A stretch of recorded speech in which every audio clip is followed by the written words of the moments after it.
Welcome, Sovereign Lovers. Hello, happy Sovereign Sunday. Sound like you're losing your voice. A What have little you bit. been doing? I've been up to so many things this weekend.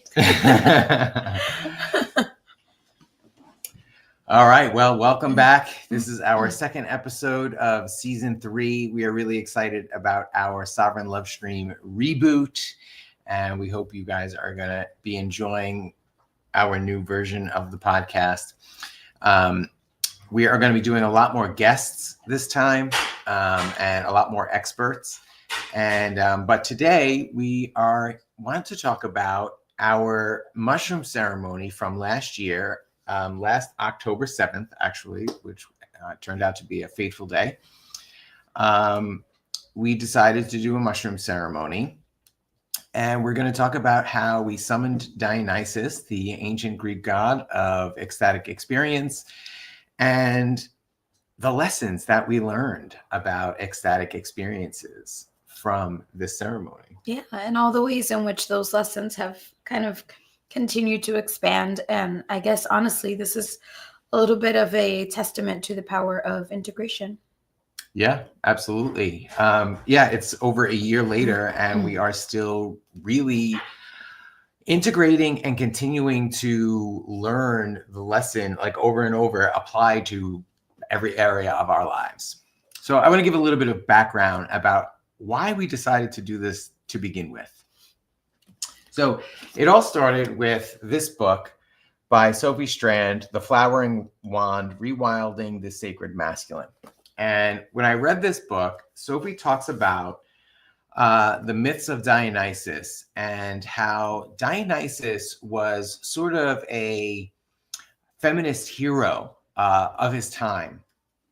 And the Dionysian cults were mostly women followers of Dionysus. So, you have to kind of put yourself in the time period where in ancient Greece, women were essentially property. They were seen as being great for procreation and for housekeepers, and I guess, I think a lot has changed. I don't want to say a lot hasn't changed. There is still some of that left over even today in our culture. But Dionysus was calling these women out of their servitude and oppression, out of the cities and into the wilderness to partake in ecstatic experience, right? Inviting them to live their best, most authentic, most ecstatic lives. And the legends range from ecstatic drunken orgies, according to the Greek and Roman authorities, that eventually banned these rituals because they were seen as destroying society. And so they banned these ecstatic experiences. So Dionysus, a little bit of history for those who don't know about Dionysus. Dionysus is I prefer to call him the god of ecstatic experience. The Romans tried to smear him by calling him the god of drunkenness and wine. But in this book, which is really an incredible book, The Immortality Key by Brian C. Marescu, and he goes really deep into the history. Brian actually visited the Vatican archives, and he really dug deep in his research about the Dionysian rituals and the sources of them. He found some really incredible parallels between Dionysus and Jesus. My kind of interpretation of Dionysus and Jesus after reading this and a bunch of other books and our ecstatic experience is that Dionysus was teaching a very ecstatic path, and Jesus was teaching a more ascetic path. But they really had the core message. Both of them were really teaching the core message. There's even some evidence in here that John, the Apostle John, was probably coming out of a Dionysian cult, that he may have been a follower of Dionysus, and that the concept of Jesus is an evolution of Dionysus. So in his book, the research he found was that most likely these cults were drinking beer or wine that was laced with ergot, which is a bacteria that produces what we would know today as LSD or acid. So most likely, and I don't know if they were intentionally cultivating this or it just happened by accident, but the drunkenness that the Romans described was actually people having psychedelic experiences. So now imagine this. Dionysus is calling women out of their servitude, out of this like mundane life where they're really repressed and not allowed to live these ecstatic experiences. And Dionysus is holding space for them. He's holding court for them. He's creating a safe container for these women to have that full expression. And like I think I had started to say before and I didn't finish my sentence, the myths talk about everything from ecstatic orgies to the women tearing animals limb from limb and eating the raw flesh and wearing the skins, right? So there's no judgment in whatever expression these women wanted to express. Dionysus had no judgment of it. He held space for all of it. All of your feelings were valid when it came to Dionysus. Mm-hmm.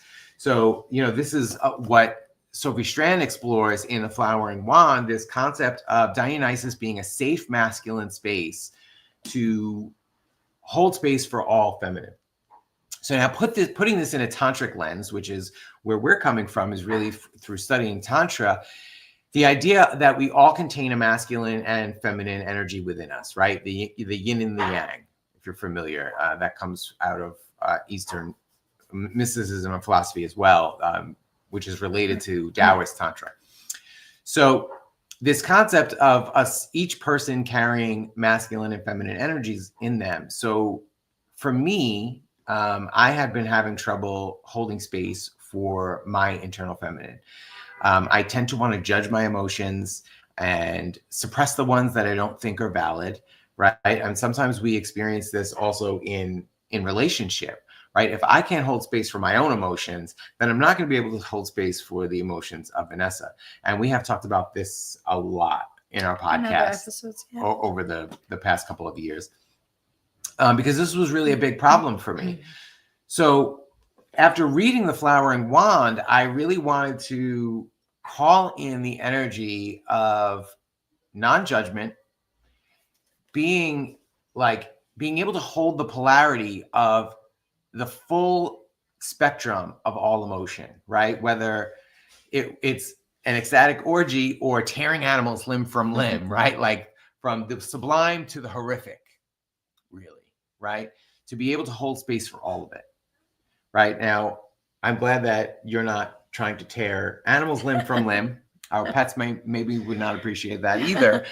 But for me to be able to really embody the energy of Dionysus, where I can hold space for even the darkest, most irrational, and maybe wild expressions of your emotions, right? That's how I'm applying this here.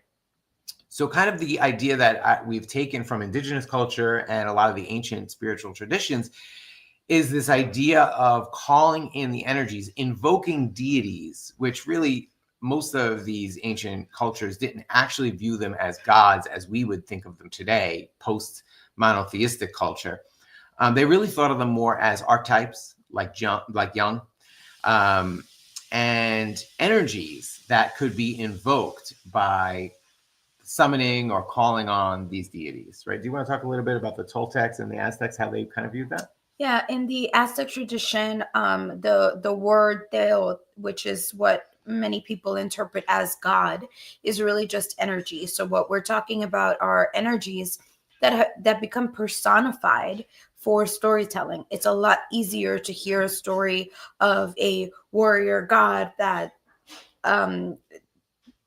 survives the night, conquers the night, as opposed to talking about the energy of overcoming darkness, right? When there's a whole story attached to it, we're able to see it in multitudes. We're able to see it as a nuanced experience, as opposed to just one particular energy of good versus evil, or the energy of war. What does that mean, right? But when we talk about being a warrior, and what you're surviving, what you're overcoming, there's a more nuanced perspective, and you have a clearer visual of what that energy is representing. So in these Aztec traditions, all of these gods are really energies that through storytelling have become personified.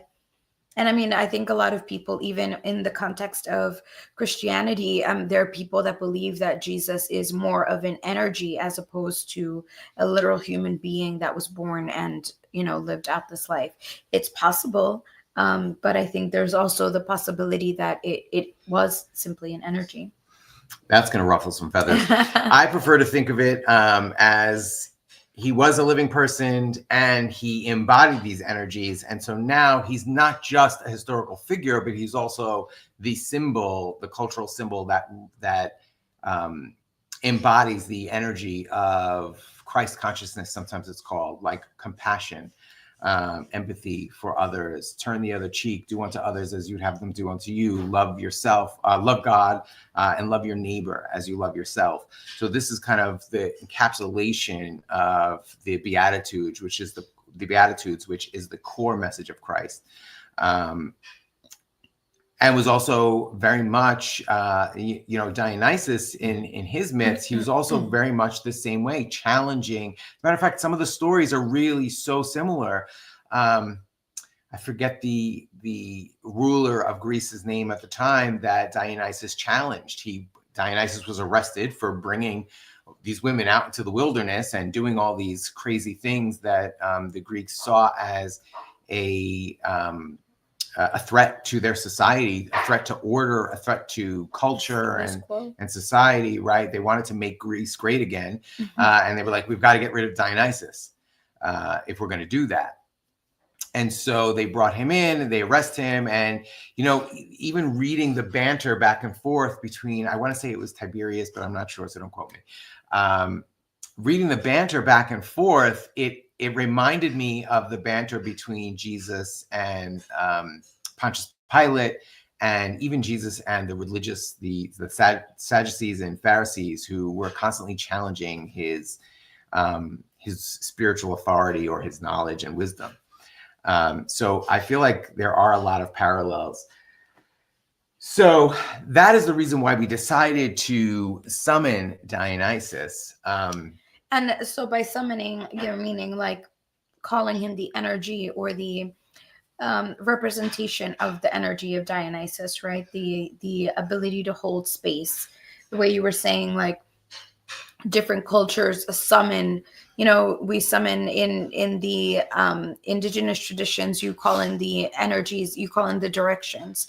And what you're doing is you're summoning the energies that are associated with each direction, with the animals associated, with the jaguar, with the eagle, with the hummingbird. And each one has its own particular energy that you're calling in to support you through this particular experience. So at the time, we were also, I believe you were having a rough period. And as a matter of fact, Carla recommended that you have a funeral service for yourself. That's right. And that's when you were like, oh my God, I'm going to have a Dionysus ritual. Well, in the Immortality Key, one of the things Brian talks about is how the Dionysian rituals were funeral rituals, where people were putting parts of themselves on the altar to die. To make room for whatever energies they wanted to call in. So for me, in this case, I was delving into what are the things that block me? What are the things that make me feel insecure? And that insecurity creates self-defense mechanisms that want to judge. So then when Vanessa would come to me with an emotion, let's say, she's having a feeling about something that I said or did, and she brings this feeling that, when you did that, it makes me feel this way. And I take it personally. I'm like, oh, well, I didn't mean it like that. So that emotion is invalid. So now that I've told you I didn't mean it like that, like, you can stop feeling that way. Get away from me with that. Don't put that emotion on me, right? Like I had to judge it. Is it right? Is it wrong? Because the other reaction sometimes I would have is, oh my God, I'm such a piece of shit. I can't believe I did that. And I would go into a completely disempowered space. Either way, I was disempowered, but it was just different reactions. Sometimes it was fawn, sometimes it was fight. So putting that part of myself, that insecurity, the feelings, the deep feelings of unworthiness, where if I'm feeling unworthy, then I'm I'm doubting my own intuition. And because I don't have that foundation, then anything she says could trigger me, right? Even if it's just something just as simple as her wanting to share something that she's going through with me, and then me having to take that personally. Does that make sense the way I've explained that? Do you want to expound on that a little bit? Yeah, I think what ends up happening is that when we're not in tune with our own emotions, we don't have that foundation. Right. So what was happening is you were suppressing your emotions, and then there's a resentment built up. Well, I suppress my emotions. Why can't you suppress your emotions? And so now I have a big emotion, and Danny's like, well, I can't hold space because I don't hold space for my own emotions. Nobody holds space for my emotions. My emotions aren't even real. Right. Because these are the stories that at some point you heard or grew up with, and that became kind of the baseline for how emotions were handled. And now suddenly I'm showing up with my big emotions, and Danny's like, no, emotions aren't real. Just, if I correct your facts, then that should fix your emotions. Right. And that always led to disaster. So based on Brian's research, I wrote a funeral mass for this insecure, unworthy part of myself. And one day, October 7th, 2023, we sat down with, we had invited another friend to participate with us. I took 6 grams of, I believe it was penis envy was the strain. And how many grams did you take? 3.5. 3.5. So generally speaking, 3.5 grams is considered a breakthrough dose, and 5 grams is considered a hero's dose.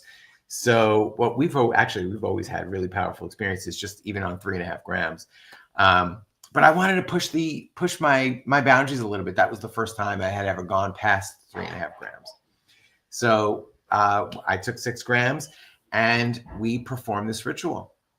And I had written out a whole mass, and I read through the mass and put those parts of me on the altar, and called in the energy of Christ, called in the energy of Dionysus, called in the energy of non-judgment and the calm confidence to be able to hold space for a wide range of emotions. Again, first within myself, because if I'm denying my own emotions, then I'm going to deny the emotions of other people, right? We're just reflections of each other. So if something that Vanessa is feeling triggers me, it's because it's a feeling that I'm suppressing in myself. So those were the energies I called in. Yes. Yeah. So now talk about your experience. Okay. So from my perspective, our friend and I were just supporting Danny in this experience. He actually said, oh, I'd love to have this Dionysus ritual and have my maenads present. And I had no idea what a maenad was, and neither did our friend. And we quickly looked it up, like, okay, what does that mean? And it was like, oh, the female consorts of Dionysus, and they were mad women. And we were like, oh, yeah, that's us. Totally mad women, of course. Hi, Rena. And so, I was like, sure, let's do it. I'm always curious to see how far I can go down the rabbit hole myself. And as we performed the ritual, and I was watching Danny perform this ritual and lay down by the altar. And at some point I was like, oh my God, this looks like you're laying on, like this is a funeral bed right now with like the altar behind you. It was really powerful to see that, to witness him put himself on the altar, both physically and symbolically. And I noticed that he and my friend were both already in it. Like they were definitely feeling the effects of the mushrooms. And I was like, this is strange. I don't really feel anything right now. And I feel like I'm pretty sensitive. I tend to feel psychedelic journeys pretty strongly. And so we were just having this conversation, and I was like, you know what, let me just get up and go to the bathroom. And I walked into the bathroom, and I was wearing a bodysuit, so I like took off my bodysuit to use the bathroom. And when it came time to put it back on, I was so uncomfortable. I suddenly could not put my clothes back on, and I thought, okay, maybe I need to take a shower. I feel very uncomfortable in my skin and my body. And I started to panic a little bit. And now we've been working with psychedelics for many years. And so I am very well aware of what can be considered a bad trip. I have, we have these tools available. We understand the process. And so I did have a moment where I said, oh my God, I'm going to have them call an ambulance for me because I'm losing my mind right now. And as soon as a thought came into my mind, I was like, okay, I'm having a bad trip. I'm going through the difficult part of the trip in this moment. And so I took off all my clothes. I took off my jewelry. I took off my watch. I had a bracelet. I ripped the bracelet off. I just broke the silver. It just was all over the floor. And I had the thought of having to walk back out to the room where they were completely naked. And I was afraid to do that. Now, a little bit of backstory into this is that a few years ago, when I started my healing journey and started my journey of re-indigenization, of connecting with my indigenous ancestry, both of my parents were born and raised in Mexico, so I am of Mexican ancestry, and I started connecting with my Aztec and Toltec traditions, and I came across Sergio Magaña, who is an author of Toltec and Aztec traditions. And I took a few classes with him, including a class on learning to interpret the Aztec calendar. And after taking his class, I ended up getting in touch with his mentor, who then led a group of us through a course that lasted probably a couple of months, where we went really deep into the Aztec calendar and Aztec history and mythology. It was really, honestly, it was really intense. It was like a lot of quantum physics, which was really shocking. And through the Aztec calendar, learning to interpret the Aztec calendar, I looked up the energies that were influencing me at the time of my birth. And we all have an energy that influences our conscious mind, our tonal, and an energy that influences our subconscious mind, which is our nahual. And both of those energies for me were the jaguar. And so our teacher Hugo said, when your nahual is the jaguar, when your spirit animal or your subconscious guide is the jaguar, at some point the jaguar will appear to you, and you have to let it devour you. And so I've always talked about how shadow work is my love language. And can I ask a question? What is the devouring? Why do you have to let the jaguar devour you? Well, because it is the shadow energy, right? It's surrendering to that shadow energy, becoming one with shadow energy, just your shadow work, especially when those energies are so influential in your life. You can resist it, and when you're in that space of resistance, life is difficult for you because your shadow is coming to you over and over again, and you're just resisting and resisting. It becomes a difficult experience. So the idea of allowing the jaguar to devour you is more like surrendering to that shadow part of yourself so that you can fully integrate. And maybe I think this is probably is true of everybody. It is important and necessary for us to integrate our shadow. But I think when there is so much shadow energy influencing you, it is even more important, I believe. So I was really excited by that idea. I was like, yes, I want to be devoured by a jaguar. That sounds really exciting to me. It made sense. My birth chart made sense to me because I have always been interested in shadow work and the occult and all of these different modalities that exist outside of what is traditional religion. So about a year after that, I was in Mexico at a women's retreat, and I was in a sweat lodge. And so it's completely dark. I was in a sweat lodge with about 13 other women. And I was doing a lot of ancestral healing and releasing in that particular retreat. And during this sweat, at these moments where I was just crying and releasing things, I ended up seeing in my mind's eye, because I'm complete darkness, I saw a jaguar walking towards me. And in that moment, I felt sheer panic. I was like, oh my God, it's coming to me. And I closed my eyes and I turned my face, like shielding myself from it. And it happened so quickly. The reaction was so fast that like within a couple of minutes, I was like, oh my God, I missed my opportunity. I was supposed to let it devour me and I didn't. And I was honestly so disappointed in myself, but also really excited at the fact that the jaguar had appeared to me, because now I felt like, okay, I'm on the right path. I'm moving towards this, and I wasn't ready. So that means I still need to do more shadow work. So here I am. 1 year later, it was also October 2020. Oh no, I'm trying to remember if it was 1 or 2 years later, but it was also in October that I went on that women's retreat. So here I am in this bathroom, freaking out and thinking I need to call an ambulance because I've totally lost my mind. And I suddenly had this panic also of, this is scary. This is really, really dark. This is the darkness that I see people sometimes in the path of spirituality freak out over and say, forget it, I'm going back to organized religion because that is bad. That's too dark for me. And it can be dark. It's very scary to suddenly be in this position where you're confronted with all of your insecurities. I was afraid of walking out into this room completely naked in front of my husband and a close friend of mine who is very body positive, sex positive. I feel like she would consider herself a nudist. And so it wouldn't be weird, I feel. And I knew that logically, but my insecurities were so strong that I was like, I cannot do that. There's no way that I can walk out of this bathroom completely naked. This is no.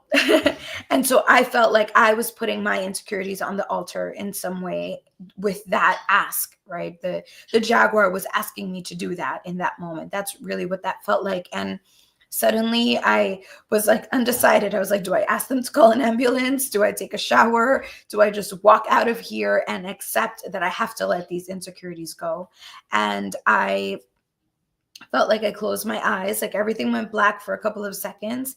And suddenly I walked out of the bathroom. And even the moment when I opened my eyes and walked out of the bathroom, I felt like an animal. I felt like a jaguar moving through the jungle. I like opened the door and walked out, and it really felt like I was pacing through a jungle, just like moving leaves and stuff.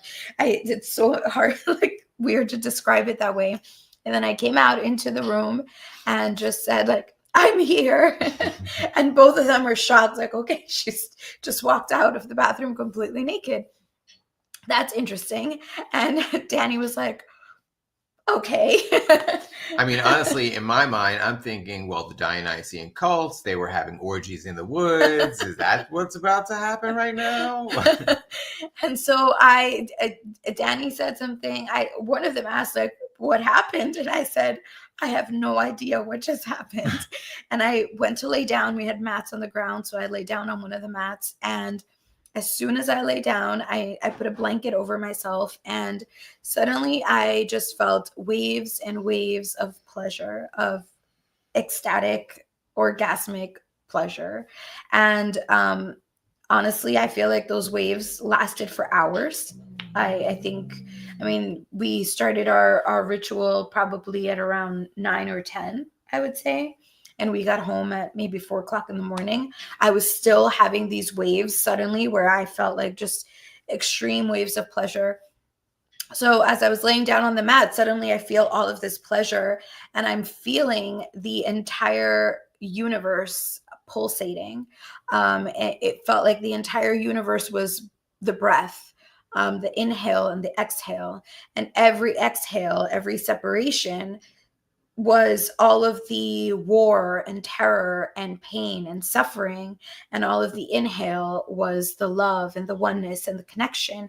And so it felt like life itself is the breath. Life itself is ecstatic and orgasmic. Both the suffering, the war, the pain is all part of this. It's one and the same. They are not separate. It is part of the same experience. You can't have the inhale without the exhale. You can't have the exhale without the inhale. So they exist as a unit, and that is the all of existence in and of itself. And so Danny and I have talked, Danny's been doing a lot of videos recently on TikTok about existential kink and this idea of us experiencing some of our traumatic things, the things that we resist as our kink. There is inherent pleasure in those things. And this was a moment where I finally saw it to its fullest extent, that war, suffering, pain were all pleasure as well. And that, yes, in the grand cosmic scene, if you were to just expand your perspective all the way out, you would see it as ecstatic, as orgasmic, as like, oh my God, yeah. When we have these very painful moments, in the moment they feel very painful, but then when you come back into that unity, into that oneness, into that love, into that safety, there's so much more strength in it because you've experienced the contrast of the pain and the suffering.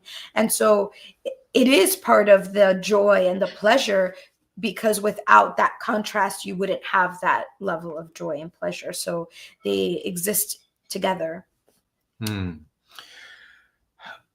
I think, I think this is a really, it could be a triggering or a controversial topic, right? Because what it sounds like you're saying is that war and horror is orgasmic.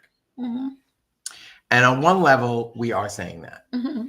And on another level, we're saying it's the contrast, right? You don't know what light is until you've seen the darkness. You don't know what love is unless you have hate to compare it to, right? So to experience both, and to the degree, this is one of the mantras that Vanessa came out of this experience with, that you can only experience the highs to the degree that you're willing to go into the lows. So for me, being in denial of my own feelings of unworthiness, I'm suppressing that. So I can't feel the highs of how worthy I actually am until I'm willing to allow my shadow to express the depths of how unworthy I feel. I hope that really lands and makes sense. I want to take a little side quest and talk about existential kink a little bit more, because I think really this really was a really beautiful and in-depth kind of lesson of existential kink. So I want to talk a little bit about what we've been experiencing the past 2 weeks. Sure. I also want to, you were saying the mantra that came in that moment was, in order to be able to experience ecstatic pleasure, you must be willing to surrender to the ecstatic madness. Mm-hmm. And that moment in the bathroom felt maddening. I really did feel like I was losing my mind. And there was so much resistance to that, because there was that fear that, and there for hours I kept saying, I think I'm broken now. I think I broke my mind somehow. And I think I did. I broke into, I created a new neural pathway. I released maybe some old limiting beliefs and stories.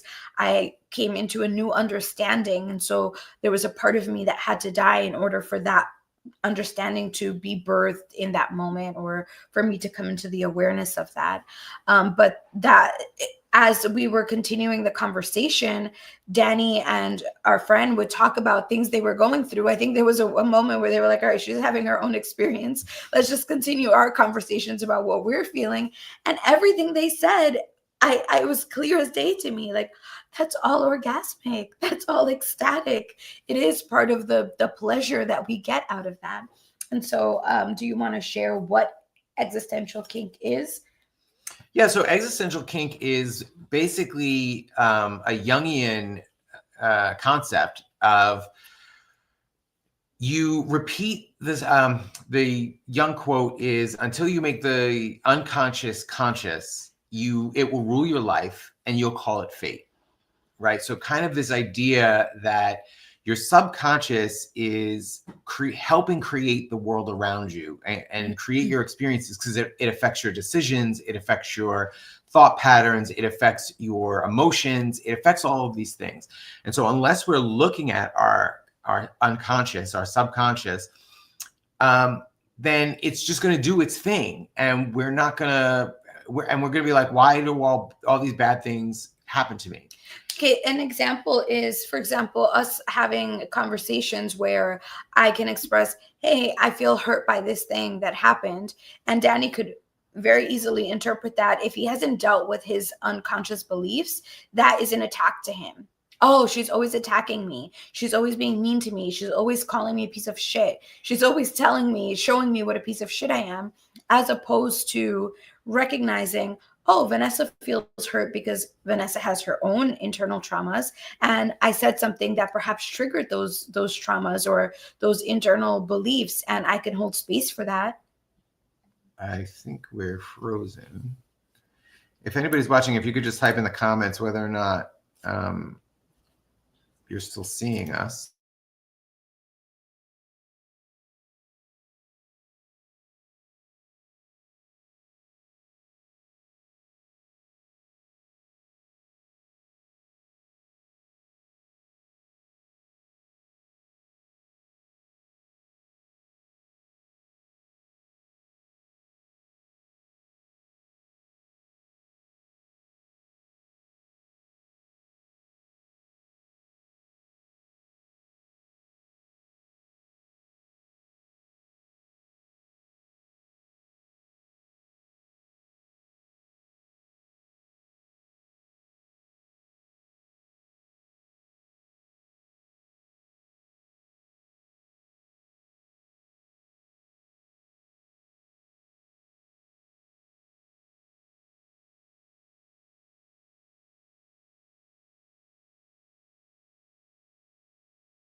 Sickle automatically shrinks.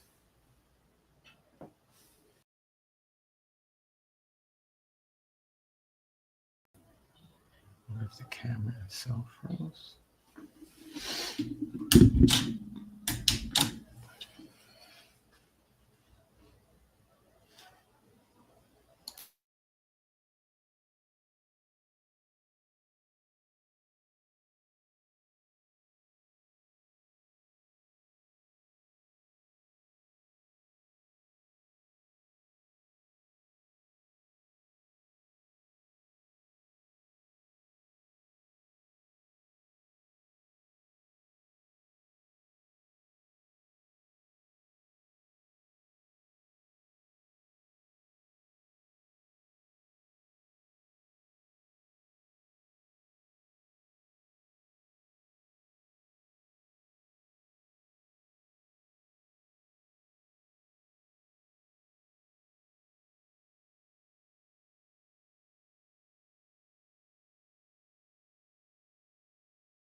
Oh. Sorry, we were muted. Sorry, some technical difficulties. Our camera crapped out in the middle of the broadcast, so we had to switch to the laptop camera. So sorry for the quality reduction here. All right, so where were you? Where was I? Oh my God, I forgot. We were talking about existential kink. Mm-hmm. So the idea of that seeing things through those perspectives, seeing things through when we are not dealing with our subconscious, then the subconscious creates a filter through which we see our lives, right? And now it can look like, oh, the world hates me. Vanessa's constantly criticizing me. She's always, bringing up what a piece of shit I am. But if you integrate those insecurities, now it's a whole different experience. Now we can talk about the triggers, we can discuss them. And I mean, as a result, our life has drastically changed. Our circumstances haven't drastically changed, but our view of those circumstances has changed. And so our lives have changed as a result of that. Absolutely. I want to talk about the example from the past couple of weeks, because I think it'll really help to bring this concept home. So some of you may know that I have been I don't want to say anti-government. I've been a pro-freedom activist, but anti-government oppression. I have been a cop watch activist, a police accountability activist. And so I have a really strong sense of morality and justice when it comes to government and how it treats people. So a couple of weeks ago, we were driving into the city and about to go into the Brooklyn Battery Tunnel, and there's a police checkpoint. And they got the license plate scanners, and they're scanning all the cars as they go through. They're kind of slowing traffic down, and then they're pulling cars out. They pull us over. So I'm like, there's no reason for them to pull us over. So right off the bat, I kind of get this attitude. I'm like, oh, I know what this is. This is like one of these fishing expeditions where they're just going to, try and figure out what they can write tickets for because they're doing a revenue generation campaign. So they pull us over. The cop comes over to the window, and right off the bat, I have an attitude. And I'm like, what? What are you pulling us over for? There's nothing wrong. We didn't do anything wrong. So what are you pulling us over for? I even said to him, it's a fishing expedition, right? You're looking to raise some money, generate some revenue for the city. And the guy was like, sir, your registration is suspended. And I was like, what? That's impossible. No, it's got to be a mistake. No, you're wrong. He actually shows it to me on his phone. He's got the thing and it shows it. I was like, so I turned to Vanessa, and so it turns out that we were late with the insurance payment a couple of months ago or a couple of weeks ago. And when I guess we were 2 days late too much. It lapsed 2 days, yeah. And so because the insurance lapsed, they automatically cancel the registration. And we didn't know that. So actually we were driving around without a registration for a while, I guess. Yeah. Without realizing it. So anyway, because the registration is canceled in New York City, they impound your car. Technically they ask you to, and they confiscate your plates. So you have to bring your plates back to the DMV. But because you don't have plates, they won't let you take the car either. So they also impound the car. Yeah. So I'm like, fine, whatever. Like I was arguing a little bit. I was like, you don't have to take the car. I showed him that we have current insurance. I'm like, the insurance is good. So it's not really a problem. It's just we'll just go to the DMV and correct it and it won't be an issue. He's like, sorry, I got to take your car anyway. So I'm arguing and he's like, well, you can either surrender the car or I can arrest you and and take the car anyway. So this whole thing, he ends up filling out the paperwork all wrong. Now, essentially, all the document is a receipt for the fact that they took the plates, and we're supposed to bring that receipt to the DMV to prove the NYPD took the plates. They have them. They're going to return them to the DMV. So here's the receipt. We need to re-register the car and get new plates issued.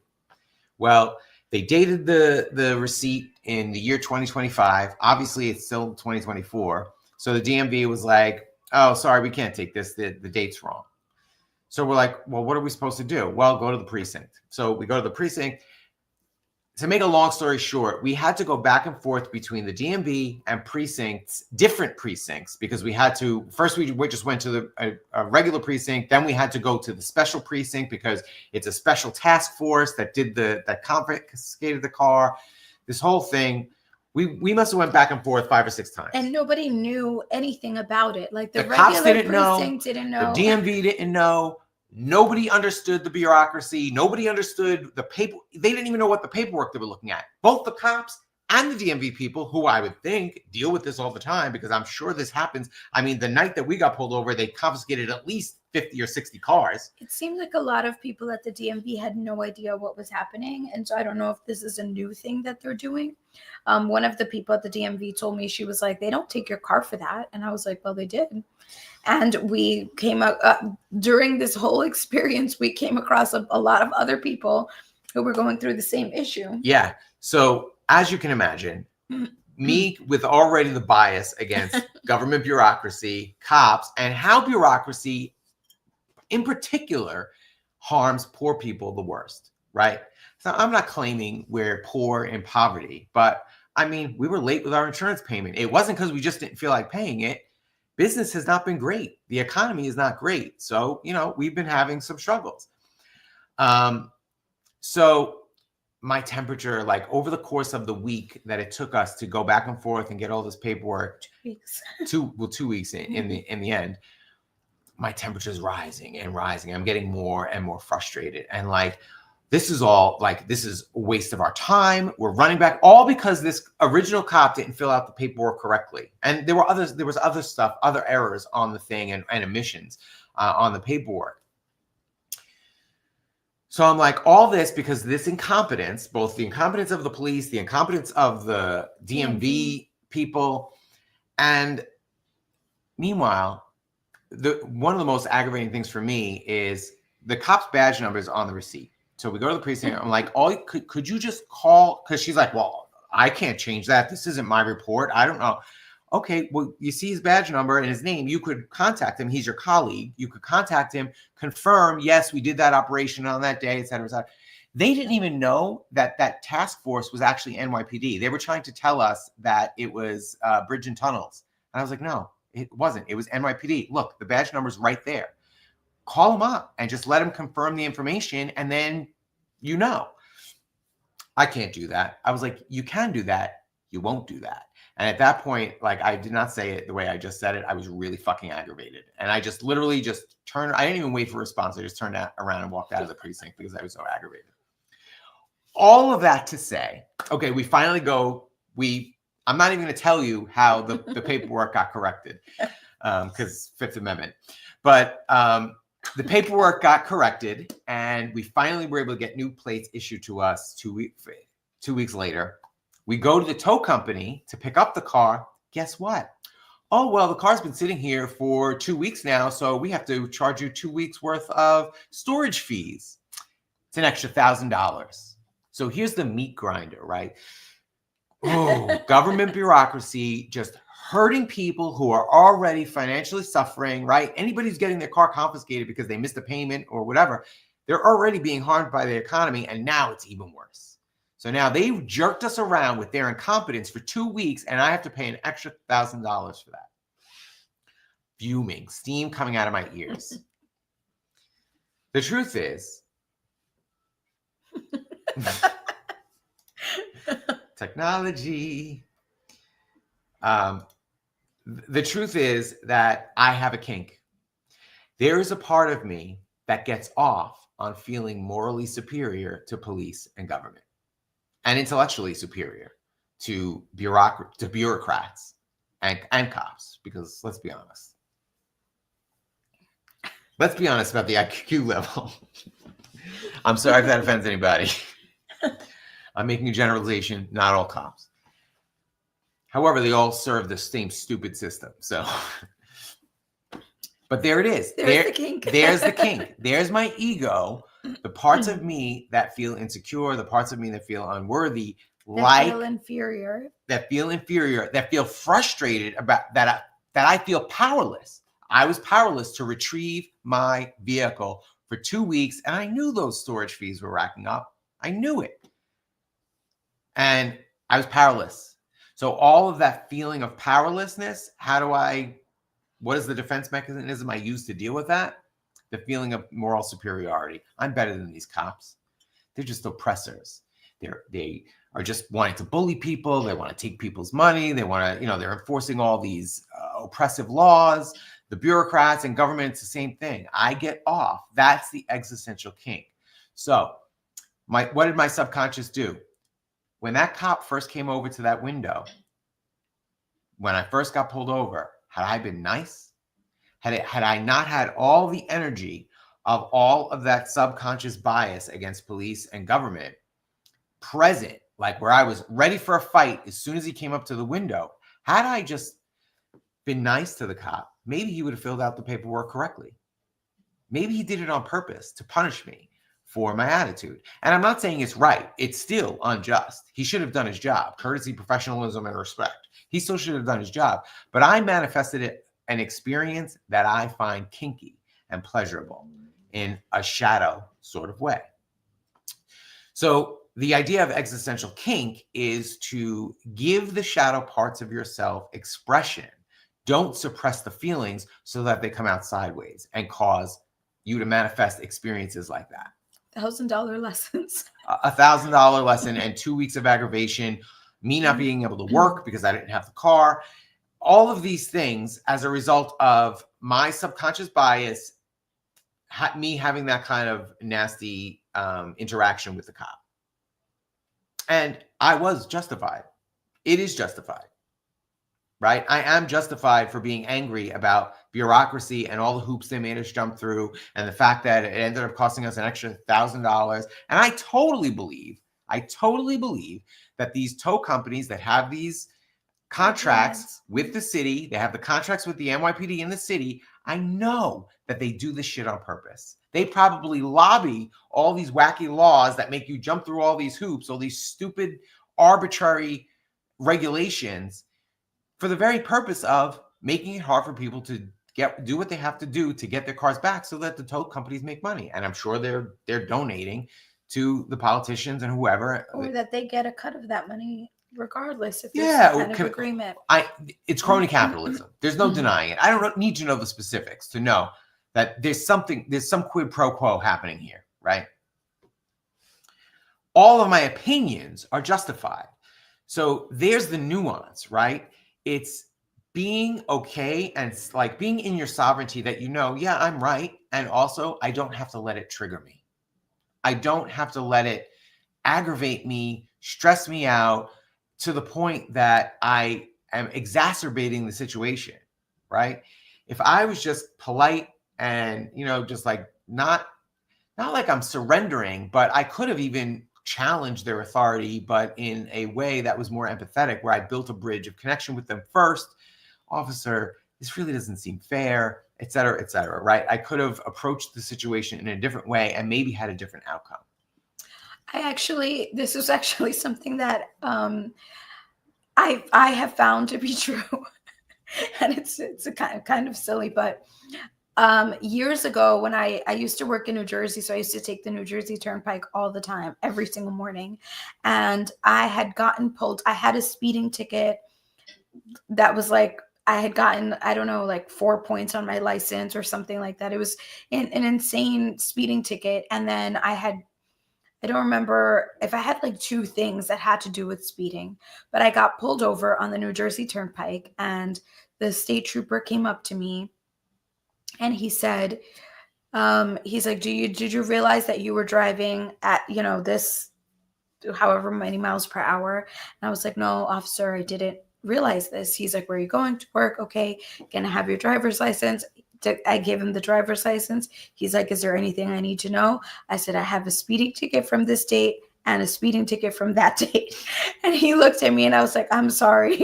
And he was like, okay. Those were things he was going to look up anyway. I knew that they were going to come up, so I didn't have to pretend. But honestly, I just, I said this, I've gotten pulled over for speeding these 2 times. And the truth is, if he gave me a ticket that day, he would have had to take my car. I knew that. I was honestly really afraid that was going to happen. And he came back and he said, you know what? I'm just going to let you go with a warning. Please slow down. I was like, all right, I will. Thank you. And I took off. But, it is the energy of that. I know what the consequences are. I knew that I was getting pulled over for speeding. I knew that I had these issues already. I knew that I had points on my license, and that if he gave me a ticket for speeding again, I was going to lose my license and he was going to have to take my car. And so I could have had an attitude with him. I could have been nasty to him. I could have, gotten our technical difficulties today. Our Danny's new kink. Yeah, this is my kink. Getting aggravated about technology. But again, it's the energy that you go into it with. And so, yeah, I was actually only a few months away from having those points cleared. So I think he realized, like, okay, if she just calms down for the next couple of months, she'll be fine. But there's a difference in how you react to things, right? And even through this whole process, it was interesting because I also have lessons there. My kink is my boundary issue. I have a very difficult, I have a hard time with boundaries. And so a lot of times I end up in situations. Wait, what do you mean by you have a hard time with boundaries? Be more clear. I have a hard time setting boundaries. So when Danny's enforcing boundaries, yes, I set boundaries, but I have a hard time enforcing boundaries. And so in this situation, like when we were in the car, I did tell Danny, like, can you just calm down, please? I wore a bodysuit to my mushroom journey. Yes, I'm reading the comments. Sorry. So there are moments when I do get frustrated by how Danny responds, and I think one of the biggest boundaries that I've come to is that if I'm in the car with you, you have to find ways to keep me safe also, right? Your attitude, your anger, your lack of embodiment creates issues not just for you but for me also, because the car is in my name, so I had to deal with all of these issues. I had to do a lot of the dealing with the DMV. When he walked out of the precinct, I still had to finish the conversation with the police officer. So there are all these ways in which I'm being affected, but I don't enforce my boundaries. So I think after we picked up the car, we had this like little argument in the car, and I just started crying suddenly. After 2 weeks, I said, finally, I'm allowing myself to feel everything, because for 2 weeks I had to keep it together because you were having these strong, intense emotions.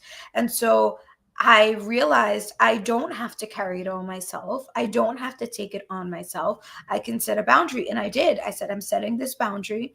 I need you to make sure that your actions are not affecting me as well, because they do.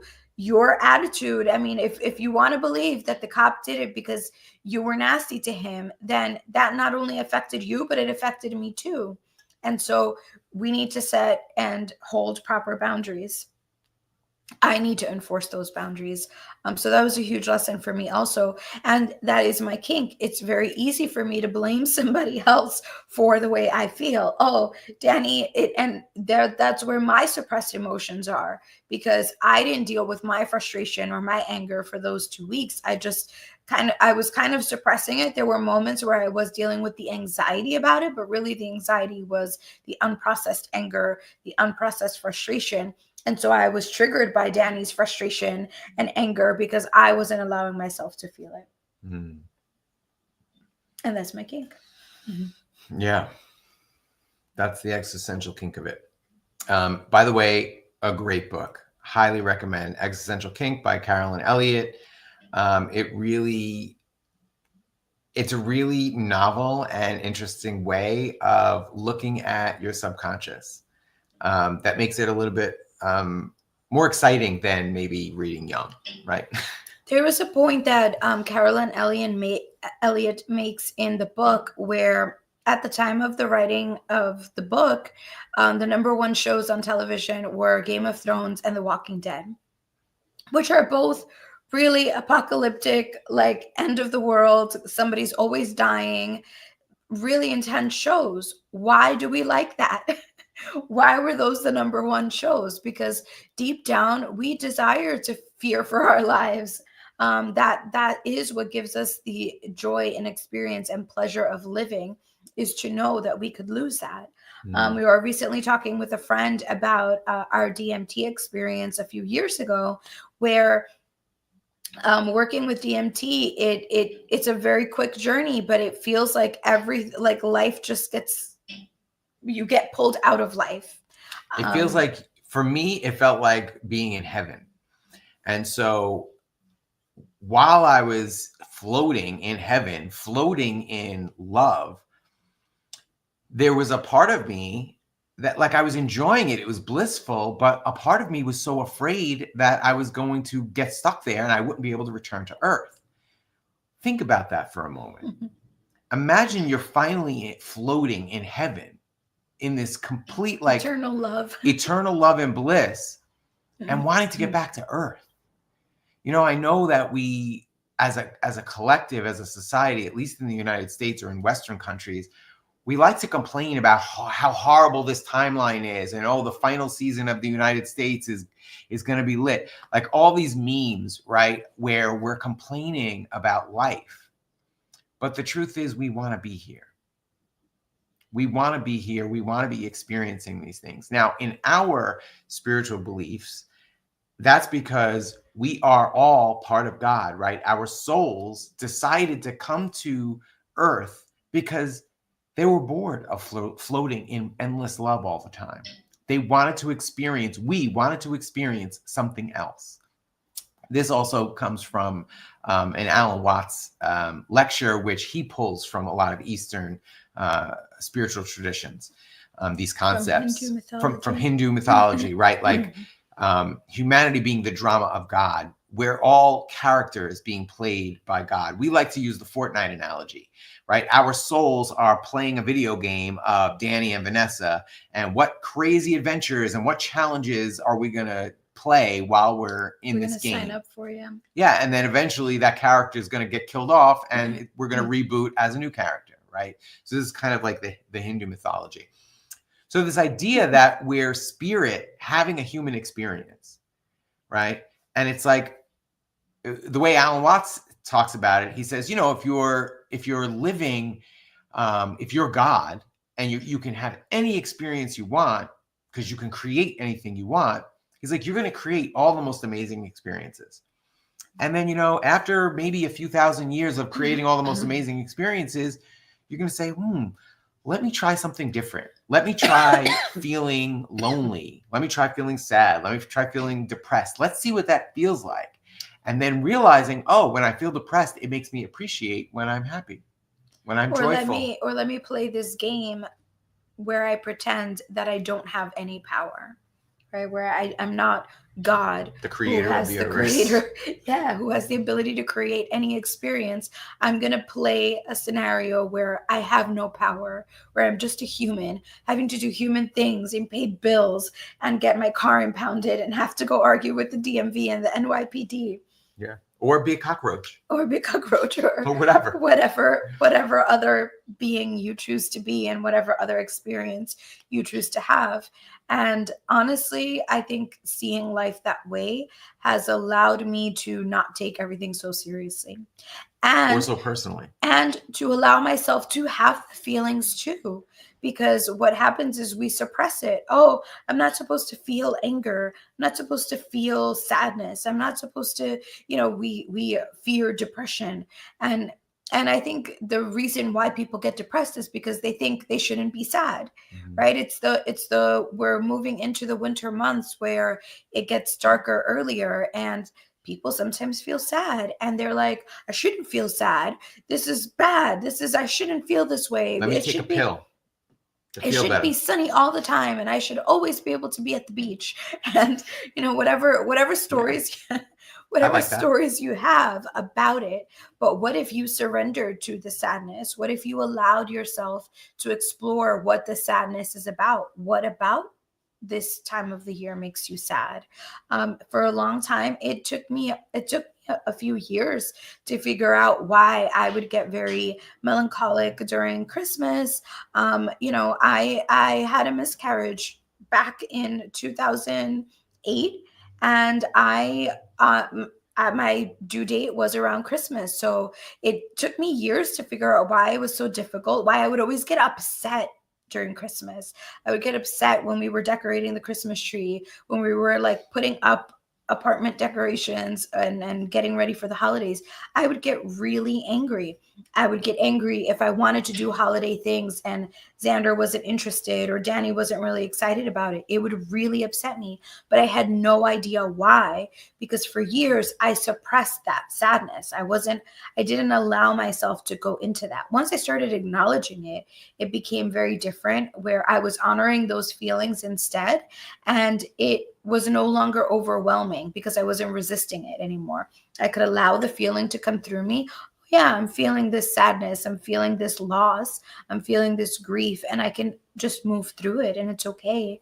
But the more we suppress these emotions, the harder it is to deal with them. And that's when we get into chronic depression, chronic sadness, really numbing ourselves out because we're not allowing ourselves to feel those difficult emotions. And honestly, I've realized that the more that I allow myself to feel them, the more it opens up for me to explore other emotions in my body, because now I've cleared these things that I wasn't allowing myself to move through.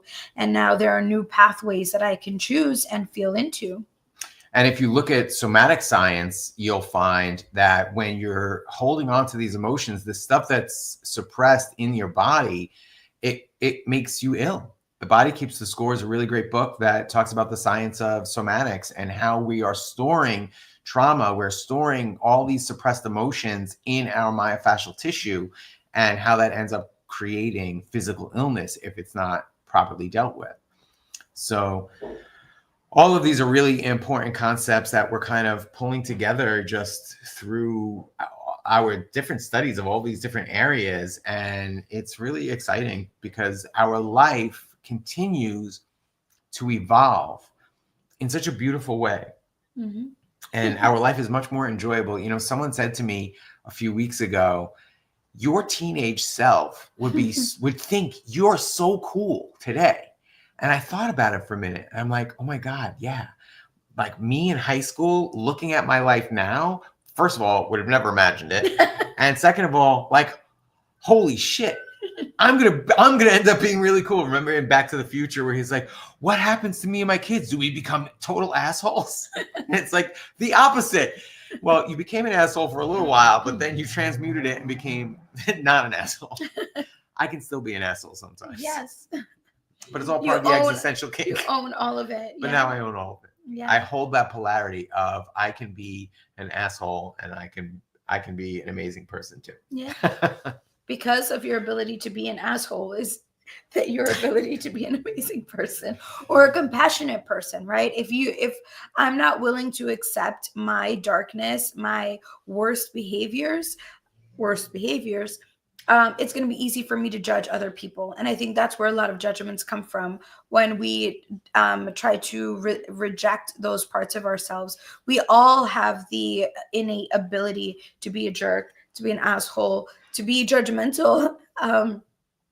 This is what I've been saying about Trump. You know, we did, back when Trump was president the first time, we did a podcast episode called Healing Your Inner Trump. And I have been saying this for the people that hate Trump.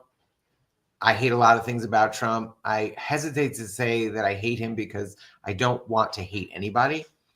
But yeah, he pisses me off. But the things about Trump that trigger me are things that I don't like about myself, right? The parts of myself that I want to deny. I'm not capable of being like Trump. I'm not capable of being like a cop or a government bureaucrat. But the truth is, I am capable of doing it. I mean, ask Vanessa. In our life, we have talked ad nauseum in this podcast about how when we were alcoholics and before we started doing our healing work, I was emotionally abusive. So I was like the equivalent of a cop emotionally in our relationship, bullying her when she would have emotions that I didn't think were valid or right, bullying her into surrendering those emotions or suppressing them, really, is what I was doing. So I have been that exists inside me. All polarity exists inside me. So I am capable of being evil and I am capable of being loving. Yep. And all of a sudden the camera decided to come back on. We all carry all of those archetypes, all of those possibilities.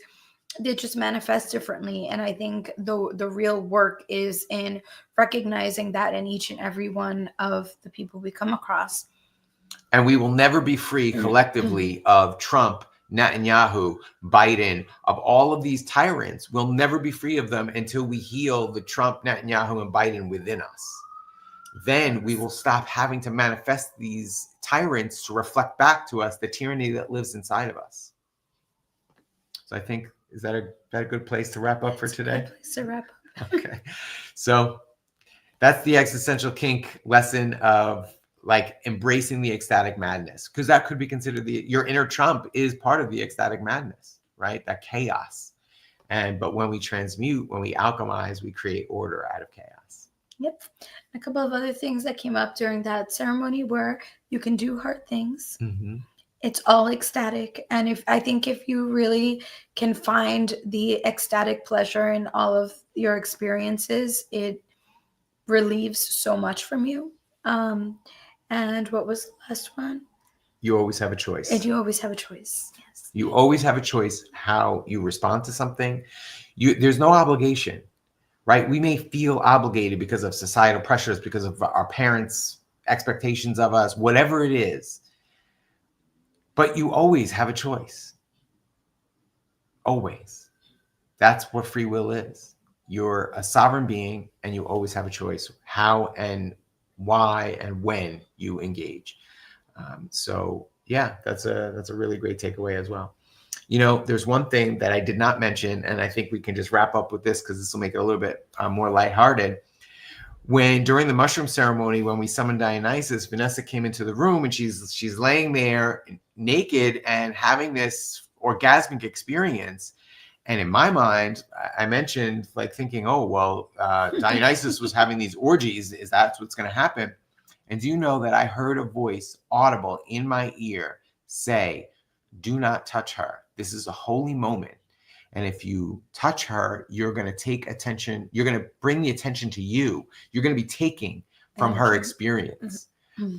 And I was like, oh my God, that's lesson number one about holding space is to not take, to be there, to support, to protect, to create the container, but not to take from that experience. And I mean, I was floored for me to hear that voice. And, you know, I believe it was Dionysus, and whether Dionysus came out of my subconscious or is an actual spirit or deity, I don't think really matters, right? I learned the lesson. I learned my first lesson on how to really hold space for the ecstatic madness. So yeah, good job. Thank you so much for watching. We really love and appreciate you guys. We would love to hear comments, your thoughts. Drop a comment underneath the podcast or on whichever app you're watching on. Stay tuned. Next week, we are going to have a great friend of ours, Layla. She's going to come on and talk to us about human design. Human design is a new kind of brings together psychology and astrology. And it's a really interesting system. And it's incredible how when you get readings with these systems, how they really like do match up with your actual like, and they give you a different energy. give you a different lens through which to see your personality traits. I mean, I think we all, like I said, we all embody all of the archetypes, just in different proportions, and ratios. And so it's really interesting to see what energies are influential to your life and how you can leverage them instead of resisting them. Amen. So I'm really excited. I love Layla. Yeah, so stay tuned for that, and we will see you next week. Thank you all. Happy Sovereign Sunday. Happy Sovereign Sunday.